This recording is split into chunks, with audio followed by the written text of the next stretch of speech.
Interpares numéro 36. Aujourd'hui, je vais vous parler de la dernière traduction d'un ouvrage de Walt Whitman, d'un recueil de Walt Whitman, paru aux éditions José Corti, dans la traduction d'Éric Attenot. Alors, les éditions Corti ont déjà publié au préalable, il y a un peu plus de 10 ans désormais, la première édition des Leaves of Grass de Walt Whitman, l'édition de 1855, c'est marqué sur la couverture, feuille d'herbe, traduit et postfacé par Éric Attenot, et ça c'était en 2008 je crois, et puis dans une version non bilingue cette fois-ci, certains des textes en prose ou textes théoriques de Whitman, c'était en 2016, Manuel d'Amérique, et là encore traduction d'Éric Attenot. Et donc nous parvient désormais, en cette fin d'année 2020, la troisième livraison en quelque sorte de textes de Whitman, de grands poèmes de Whitman, traduits par Éric Attenot. Et ici, c'est le recueil Battements de tambour. Ce sont les poèmes de la guerre, les poèmes de la guerre civile ou guerre de sécession, comme on dit souvent en français. Et comme je ne compte pas faire une vidéo très longue, et comme je le rappelle dans ces vidéos, j'improvise totalement sur des livres que j'ai lus, mais pour lesquels je n'ai pas forcément d'expertise ou de compétences particulières, bien je veux vous inviter à faire un petit rapprochement entre le contexte général d'écriture de ces poèmes, des drum taps, des battements de tambour, leur traduction par Éric Attenot, et un des essais qui se trouve dans le manuel d'Amérique, Origine de la tentative de sécession. Plutôt qu'un traitement exhaustif du problème, quelques faits secondaires qui méritent d'être connus aujourd'hui et en tout temps. Page 121. Et ça permet un petit peu de recontextualiser. Moi, j'ai reparcouru ce texte-là que j'avais lu à l'époque de la sortie du livre chez Corti il y a 4 ans. Et ça permet de recontextualiser aussi, et je vais me permettre de lire la fin de la préface d'Éric Attenot. C'est presque un avertissement au lecteur contemporain, au lecteur qui en 2020 trouve ce livre de Whitman sur les étals des librairies. Je cite: « C'est ce qui menace d'investir d'une obscénité dérangeante la modernité whitmanienne aux yeux du lecteur du XXIe siècle, spectre tour à tour horrifié et écœuré d'un conflit civil moyen-oriental où se sont échoués les beaux principes prétendument démocratiques d'une civilisation à court d'idéaux. Dans Battements de tambour, le lecteur de poésie se voit invité à jouir du spectacle de la mort, comme il est à craindre que le poète lui-même en ait joui de son vivant. Il devient spectateur de l'abandon suprême des mourants dans les bras de leurs camarades et de leurs soignants, avec qui ils consomment leurs noces fugaces dans le trépas. Cette érotisation de la mort, tout autant inacceptable qu'inavouable à nos sensibilités contemporaines, semble à y réfléchir bien préférable à la pornographie voyeuriste en matière de conflit que nous infligent les chaînes d'information en continu et les médias dits sociaux. Elle enterre sur un rythme de marche funèbre, à l'insu du poète, qui retourne à ses chants en toute fin de volume, l'adhésivité. Ce bel idéal démocratique qu'il avait chanté dans l'édition de 1860 et auquel il s'accroche désespérément au chevet des mourants et des blessés. L'éros et le thanatos whitmanien bouleversent en dernière analyse par l'entêtement lyrique derrière lequel le poète s'acharne à se réfugier pour ne pas sombrer sous le seul legs véritable de la guerre, la violence, la souffrance et la mort sans espoir de retour. Et cet avertissement du traducteur préfacier spécialiste de Whitman, Éric Attenot, c'est à quel point la poétique whitmanienne, qui demande déjà un effet d'étrangeté ou d'aller vers l'ailleurs, pour des lecteurs de poésie européenne, romantique, contemporaine, etc., j'allais dire standard, mais ça ne veut pas dire grand-chose, la poésie et la poétique de Whitman, déjà, est extrêmement dérangeante et habituellement très différente de ce que l'on a l'habitude de lire. Et j'ai encore discuté avec des étudiants récemment sur cette question-là, le fait que Whitman leur demeure imperméable, même, et j'ai envie de dire, surtout, quand ils sont déjà lecteurs de poésie. Et c'est ce que l'on trouve déjà dans les feuilles d'herbe, quand on lit les Leaves of Grass, quand on se plonge dans les Leaves of Grass, ça demande un peu de faire table rase de ce que l'on pense être la norme poétique. Et donc là, évidemment, dans la préface, Éric Attenot, il fait bien attention de dire ça, de dire, là, on a un degré supplémentaire d'étrangeté ou de différence avec notre sensibilité contemporaine. C'est cette espèce de jouissance de la mort, qui n'est pas présente dans tous les poèmes, loin de là, mais qui est présente. Il y a une sorte de fascination poétique pour la chose militaire. Je ne suis pas particulièrement militariste, on est même en pleine litote, et c'est vrai que certains poèmes sont très troublants de ce point de vue-là. Et je n'évite pas le problème, je vous cite ce qui est selon moi un des plus beaux livres du recueil, et une des plus belles traductions d'Éric Attenot, qui est un traducteur extrêmement méticuleux et qui vraiment donne à lire en français cette poétique whitmanienne, ce qui est quand même une gageure, ce qui n'est pas une mince affaire. Et donc, dans ce recueil, on retrouve les qualités de traducteur habituel d'Éric Attenot. Je cite le poème « A March in the Ranks Hard Pressed and the Road Unknown » en anglais et en français.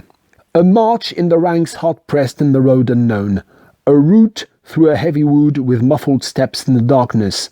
Our army foiled with loss severe in the sullen remnant retreating. Till after midnight glimmer upon us the lights of a dim-lighted building. We come to an open space in the woods and halt by the dim-lighted building. 'Tis a large old church. At the crossing roads, 'tis now an impromptu hospital. Entering but for a minute, I see a sight beyond all the pictures and poems ever made. Shadows of deepest black just lit by moving candles and lamps, and by one great pitchy torch, stationary with wild red flame and clouds of smoke. By these crowds, groups of forms vaguely I see, on the floor, some in the pews laid down. At my feet, more distinctly a soldier, a mere lad in danger of bleeding to death. He is shot in the abdomen. I staunch the blood. Temporarily, the youngster's face is white as a lily. Then before I depart, I sweep my eyes o'er the scene, fain to absorb it all. Faces, varieties, postures beyond description, most in obscurity, some of them dead. Surgeons operating, attendants holding lights. The smell of ether, the odor of blood. The crowd, oh the crowd of the bloody forms of soldiers, the yard outside also filled. Some on the bare ground, some on planks or stretchers, some in the death spasm, sweating. An occasional scream or cry. The doctors shouted orders or calls. The glisten of the little steel instruments catching the glint of the torches. These I resume as I chant. I see again the forms, I smell the odor. Then hear outside the orders given. Fall in, my men, fall in. But first I bend to the dying lad, his eyes open. A half smile gives he me. Then the eyes close, calmly close, and I speed forth to the darkness, resuming marching as ever in darkness, marching on in the ranks. The unknown road, still marching.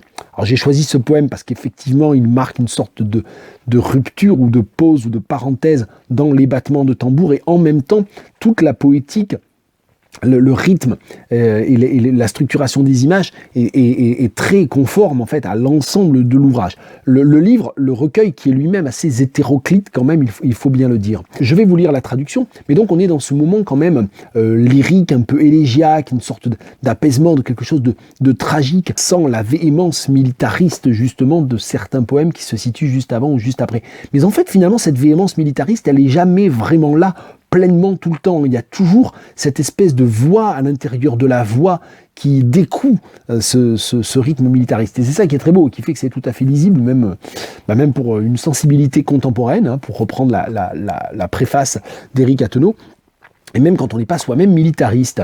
Je lis la traduction. Marche forcée en rang sur une route inconnue, traversée d'un bois épais à pas feutrés dans le noir. Notre armée défaite avec de fortes pertes, le reste bat en retraite, accablé. Ce vers est super beau, est très très bien traduit. Notre armée défaite avec de fortes pertes, le reste bat en retraite, accablé. Quand minuit passé nous attire les lumières d'un bâtiment dans la pénombre, nous débouchons dans une clairière au fond des bois et faisons une halte près du bâtiment dans la pénombre. C'est une vieille église imposante au croisement. Elle sert à présent d'hôpital improvisé. Entré à peine une minute, j'aperçois un spectacle qui dépasse tous les tableaux et tous les poèmes jamais produits. Des ombres du noir le plus profond, à peine éclairées par des chandelles et des lampes en mouvement, et par une grande torche poisseuse, immobile, qui jette une vive flamme rougeoyante et des nuages de fumée. À la lueur de celle-ci, je devine des multitudes, des grappes de silhouettes à même le sol et d'autres allongées sur les bancs. À mes pieds, je distingue plus nettement un soldat, un petit jeune, qui risque de se vider de son sang. Il a été touché à l'abdomen. J'étanche le sang de façon provisoire. Le visage du jeune garçon est blanc comme lys. Puis avant de partir, je balaie la scène de mon regard, soucieux de tout absorber. Visage, types variés, postures indescriptibles, la plupart dans l'obscurité, certains morts. Les chirurgiens opèrent. Les assistants tiennent les lampes. Règne une odeur d'éther, une odeur de sang.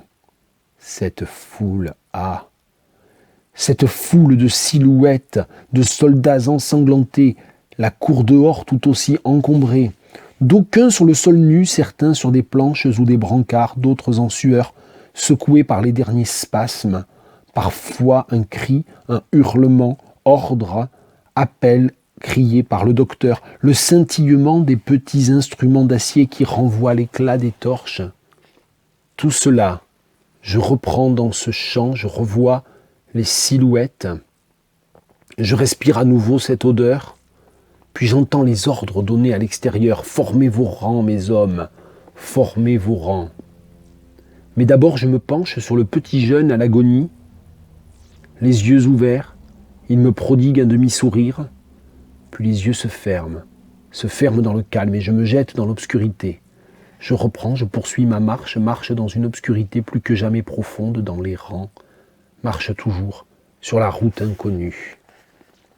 Et puisque dans ce projet de vidéo Interpares, j'essaie de proposer des prolongements, des analogies, parfois un peu lointaines, c'est très impressionniste, très subjectif, j'avais pensé à L'année terrible de Hugo, et plutôt en fait les tragiques d'Aubigné que ça m'a évoqué, non pas du tout dans la diction, ni même réellement dans le contexte. Oui, les tragiques d'Aubigné, c'est aussi une guerre civile, mais Agrippa d'Aubigné, il est d'un côté et il est dans la dénonciation de l'autre camp. Ce que ne fait jamais Whitman, en fait. Il est du côté de l'Union, mais il n'y a pas de dénonciation des confédérés. Il y a même une sorte d'unanimité. Il y a cette espèce de fascination aussi pour l'humanité sous-jacente de tout cela. Cette espèce d'érotisation aussi dont parle très bien Éric Attenot dans sa préface. Je lis un extrait du livre 5 des Tragiques. Puis on voit éclater, montant cette rivière, un feu rouge qui peint Loire, autrefois si clair. L'eau d'Orléans devint un palais embrasé par les cœurs attisés, épris et attisés. Ils brisent leurs prisons et leurs lois violées pour y faire périr les âmes désolées des plus paisibles cœurs, qui cherchaient en prison logis pour ne se voir tachés de trahison, trouvant dedans les bras de la fausse justice pour autel de refuge, autel de sacrifice. Là, vous voyez jeter des élevés créneaux par les mères les fils, guetter en des manteaux, l'arquebusier tirant celle qui prend envie de laisser après soi une orpheline vie, puis les piquiers bandés tellement affûtés qu'ils recevaient au fer les corps précipités. Tous ceux que Loire, Seine et que Garonne abreuvent étaient par rang dépeints comme va chaque fleuve, 50 effets pareils flamboyaient en leur lieu, attirant jusqu'à soi par la suite les yeux. Le Rhône n'est exempt, qui par sa fin nous guide à juger quelle bête est un peuple sans bride. Je laisse à part un pont rempli de condamnés, un gouverneur ayant ses amis festinés qui leur donnent plaisir de 200 précipices. Nous voyons de tels sauts, représailles, justice. J'ai coupé, évidemment, je prends juste un petit fragment de ce grand livre épique que sont les Tragiques d'Aubigné. C'était en petit, mince prolongement des drum taps, des battements de tambour. Ça vient de sortir chez Corti. Précipitez-vous. Traduction Éric Attenot.